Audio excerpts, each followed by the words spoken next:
Fíjense en lo que ocurrió en una ciudad de Perú. Un hombre, al ver a su ex esposa junto a policías, se asustó tanto que rápidamente subió al techo de un edificio y permaneció allí durante varias horas. Según la denuncia, el hombre no paga la prestación alimentaria de su hija hace varios años.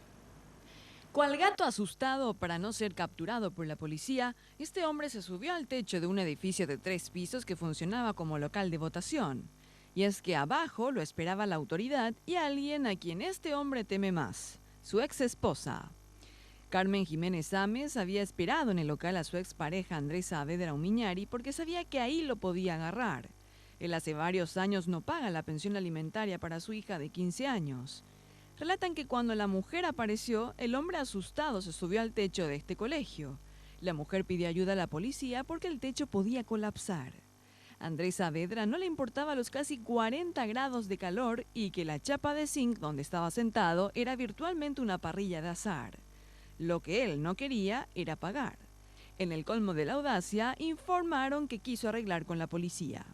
Al final el sujeto fue detenido casi en horas de la madrugada por la policía y llevado a la comisaría de la Merced y se espera que por fin la justicia lo obligue a pagar la pensión para su hija.